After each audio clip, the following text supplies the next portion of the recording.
Host the Anything Goes podcast, man. It's your boy Sean Peoples. Hey, people, you like what we got going on? You like our vibes? You like the movement? Like, subscribe, share, comment in the comment section, man. Hit the notification bell so you can keep up with everything that we got going on, man. Also, jump in the community tab, man. We got some issues up there we want you to vote on. Vote like your life depends on it. I mean, your life don't really depends on it. I just want you to vote. So just go up there and vote. Yeah, man. And as you see, you're seeing commercials on the videos now, so you know that we're monetized. So if you feel like watching them, go ahead and watch a few. But I'm here with my brother, my homeboy, friend. Here with D the Brand. What's going on, D? What's good? What's good, family? What's good? I'm glad to be a part of this podcast today. Yeah, man. You know, I just been taking it easy, really, man. Sitting back, watching the climate, what's going on around the world with us. You know, it's kind of rough out there, but you know, that's why we got guys like you here who knows the scenery, know what's going on, and can help, you know, help with some directions and stuff. Oh yeah. Anything we can do to help out here. As we can see, we got a lot going on on the media, the news, and it's best to go back to what we've been saying. Go back and vote because Yeah, your vote it ultimately accounts. It counts for what's going on. definitely. Uh, so if you don't like what's going on, get out here and vote. Vote Yep. for new representation. Vote for new laws. Vote for the current laws to fall. That's what we can do. Stop thinking your vote don't count and stop. Yeah. You know, that's what they want you to believe. They want you to stay home and say, "Man, my vote don't count anyway." Oh So yeah. then it doesn't count when you stay home. Oh yeah. So later on they can say, hey, they didn't get out here and vote. Yep. Yeah. And it's true. Exactly. So you got to know what place you want to be in. But yeah, my brother, I want to ask you a few questions, man. You know, I know you have a insight on certain things, so I wanted to ask you a few questions about, and you know, about. I don't know if you saw the discussion with me and the fellows a week or so back. We were talking about that's the mental state of the black man in America, and we was Oh talking yeah. about just driving our vehicles around and panicking when a cop actually pull you over, you know, not knowing what's going on. Mm-hmm. Uh, you know, you got some input on what I could tell my son or what anyone who's watching the video could learn from being pulled over by the cop, what they should do and what they shouldn't do. Yeah. All right. The number one thing ultimately is making it home at the end of the day. Yeah, So we gotta teach that. Although we may have our opinion on everything, ultimately you just want to say, hey, you want to make it home and then we can work through things later. yeah, You can you can try that route of being aggressive, but we all seen how that happened. It's always going to escalate from there. You're going to say, all right, I'm not going to comply. All right. So with non-compliance, you already know they control the narrative at that point. yeah, All right. So what we want to do is we want to teach our sons this. Number one, make sure everything is right yeah, because we know we got to be 100 times better than them right there. Um, make sure you keep your hands where someone can see them because we'll never know what the mindset is of the other person. A, all right, my hands are where somebody can see them. B, I'm controlling my tone. Let me roll down all my windows. I know that's something I don't have to do, but let me go ahead and do it so you can see inside of my vehicle. You don't have to even guess who's inside or what's inside or what I even have. So A, you see my hands. B, you see who is inside my vehicles. Now that person may feel a little more safe with you and not judge you by the environment that you're in. All right, we're in an aggressive neighborhood, but yeah, I'm not aggressive. mhm, All right, C, it's most important to me is they ask you a question, just answer it. Just comply. Do you have a license? Yes, I have a license.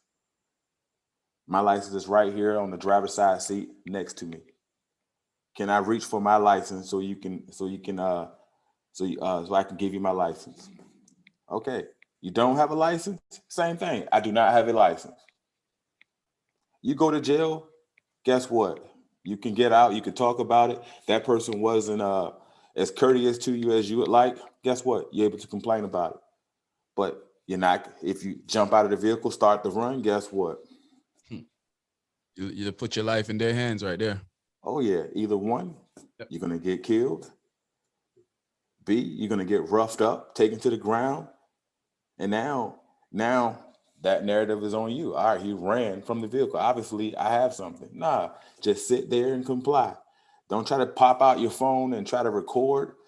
And if you have a passenger in the car is recording, oh well, but still be compliant. But don't try to just record. Number one, just comply.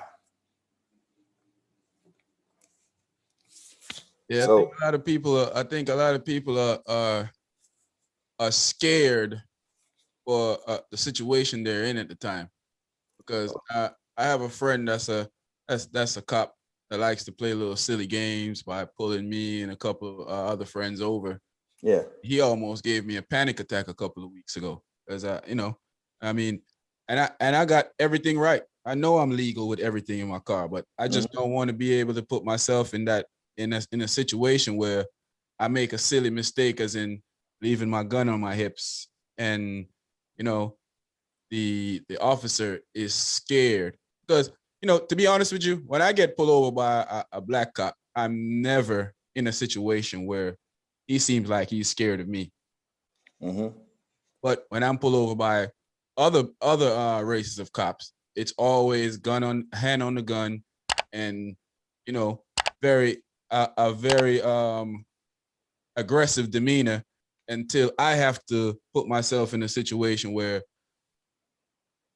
make him feel like, oh yeah, he's just a helpless fool. So I feel comfortable now, and you have to do that. Oh yeah, and it all comes down to where you were raised.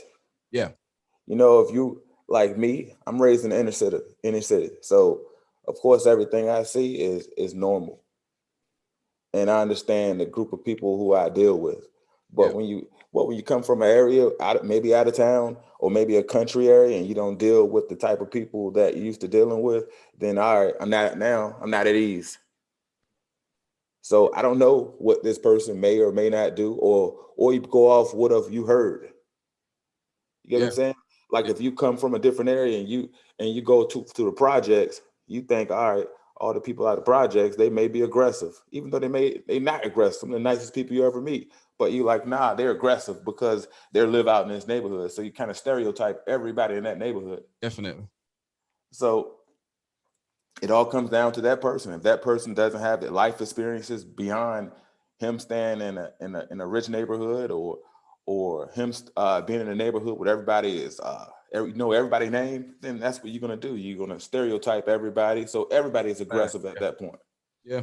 And I think that with most white cops that I meet that are mostly down to earth, they usually have some type of urban background. Yeah, Urban, so their mindset is not to rush the situation automatically, thinking that something's wrong. Because there's plenty of, like, there's plenty of good cops out there. yeah, There's a million and one, a billion and one good cops out there. That's not what we're yeah, talking about. We're talking about the yeah, situation at hand right now. yeah. But And what we gotta understand also ourselves is, all right, this person isn't like us. yeah, So the key component that is like us is, all right, just comply. Get out of there, make it get home. safe. Yeah, Yeah, make it home. And and then if you got to call a lawyer, that's what you do later. You got to make a complaint, that's what you do later. But you got to have to be able to get out of there to have later. I remember one time I complained to you about a cop pulling me over and just messing with me one night coming home Yeah, from the club, and you was like, I should have took his information, because but a lot of us don't know that we can do that at the time. So we in the situation where you just nervous and scared. So yeah, what should we do if the officer doesn't want to give us a badge number or something to identify him as? Because he didn't give me a ticket. He pulled me over, asked me why am I going this direction if I live in a different direction, and yeah. that was basically a whole bunch of back and front for about 15 minutes, and then he let me go. All right, the key number one component is don't go back and forth. All right, don't give you information. I guess what you able to identify him by his features. Like, all right, this person looks this way. I was in this area, so normally that person probably patrols that area regularly. So you like, all right, I can give you. All right, you call whoever. You say, hey, I was stopped at this location. by this person. He looks like this. So that's what you do. But you go back and forth, guess what? You're always going to be in the wrong. Yeah. Yeah. I mean, I learned that over a period of time that, they control the narrative, no matter, Yeah. and then that narrative, no matter how decent of a person is, they dig up everything in the past and destroy, no matter how decent of a person you is now, anything you did in your past as the victim will be held against you. So pretty much like you said, man, we should just teach our kids to comply, us comply also, because it's just a situation where you want to make it home. We know Yeah. it's not, we're not saying it's right. We know people are gonna come in the comment section and say a lot of people comply Yeah. and still got murdered. Yeah, I know that. It's But true. now I'm trying to save uh some of our kids' life. Now I'm trying Yeah. to save some of our nephews, our nieces, our homeboys' kids, that they can know that, hey, you know, yeah, at least I get to make it home tonight. I might feel a little Yes. disrespected, feel a little down, feel, Yes. aggravated, but at least you get to go home to feel that way, other than your parents and everybody Yes. crying that you're gone. Yes. I agree. I agree. But again, you got to think about also their mindset is they want to make it home too. Mm-hmm. We want to make it home. So let's make sure that we both make it home. Yeah. I over the years I realized that, that no matter what, no matter how I've never won a toss up against a officer. Uh, the only time I've won anything with a ticket was because it was deliberately out of hand and there were pictures and people there that saw what was going on. Other than that, they take the officer's word. So it's the best thing for you to do is try to make it out of the situation by, like he said, complying. He said less conversation, just answer the questions that they ask for and call it a day. Don't do the back and forth thing, because it's not gonna work out well for Yeah. you at the end. It's more likely gonna cost you some time or maybe even your life. So, in a nutshell, I would say compliance is probably the number one thing to do. Yeah, absolutely. And then And go ahead. now, and just understand this, that we're not taking a back seat to anything Yeah, because you're complying. You're not taking a back seat. You're not being some type of Uncle Tom or whatever is going on. You're just getting home. You're being safe. You're being yeah. smart about it. Just playing the course, because at any minute, the wrong person that's on patrol that night or day could feel like, you know, you're presenting a danger to them, and will never see your family again. Mm-hmm. So, or your family never see you breathe again. So it's in best decision, comply, not argue, have all your paperwork set up. All what I like to do is I put all my paperwork right over my dash, so I don't have to reach anywhere but in front of them. I'm not going in my glove compartment. I'm not going in my armrest, because that's usually where if I take my gun off, I put my gun in my armrest. So I'm definitely not opening that. And I'm learning to live in Virginia, and it's a state where you can open carry, you can conceal carry if you got a license. And I'm learning to as soon as I get in the car, I take it off and put it in the glove compartment and in the armrest. Then I put something over it, but just in case it opens. I'm a legal gun carrier. I own many guns, but just in case it opens, if I get pulled over, you know, I don't want a situation to get out of hand, because as we know, it can easily get out of hand. So I try to protect myself as best as possible. I know you've seen on the show, I have a friend, Shotman. Shotman Mm-hmm. don't drive at night. Mm-hmm. I mean, he's been doing this for a while now. We used to laugh at him about it, but he doesn't drive at night. He take an Uber. He say if the Uber guy get pulled over, that's the Uber guy. He has nothing to do with it. But he doesn't drive at night. Uh, Either we take him home, we pick him up, or he's taking an Uber to wherever he's going. Once it starts getting dark, he's not doing it. But then you got to think about the quality of your life. Yeah. Now you look at, all right, because we do have a lot going on, and I don't want to be in the wrong, but now I'm forcing myself not to never drive at night. So the quality of my life is limited because of my thoughts. But you gotta train yourself. Like, hey, if I do have a gun on me, the first thing officer come over, sir, I do have a weapon on me. Is in my is on my right hand side. All right. So now letting the officer be a little at ease. Like, all right, he was honest about it, his weapon being in the vehicle.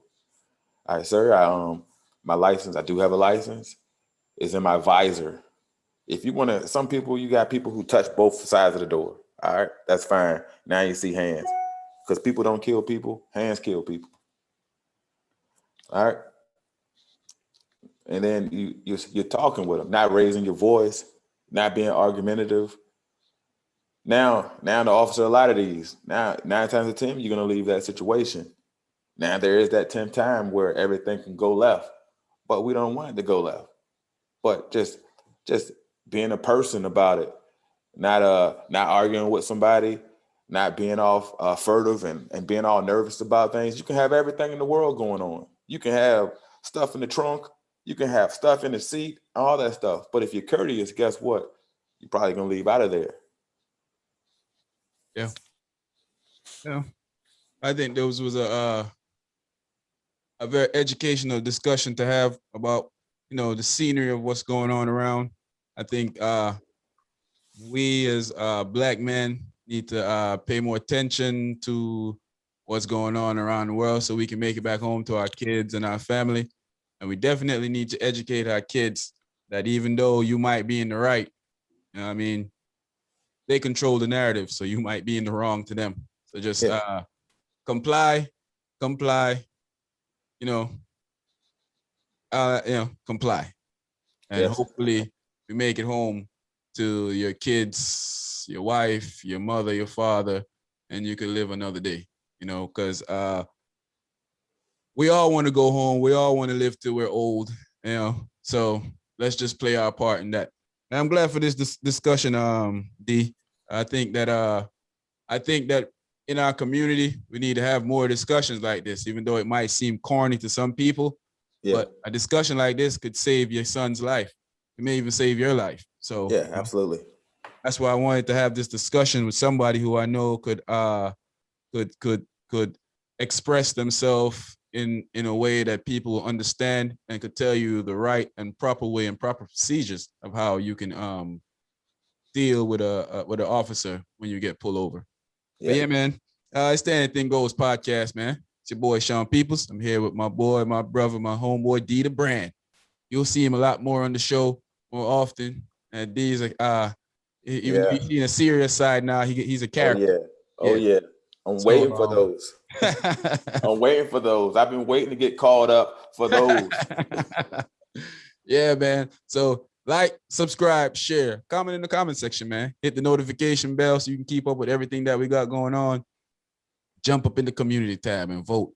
All the stuff that you see in the community tab, just vote. Drop your input in there, man. We just want to know how you guys thinking out there. And like I said, play the ads. Please play. No, I'm just playing. Play the ads if you feel like playing the ads. If you don't, it is what it is.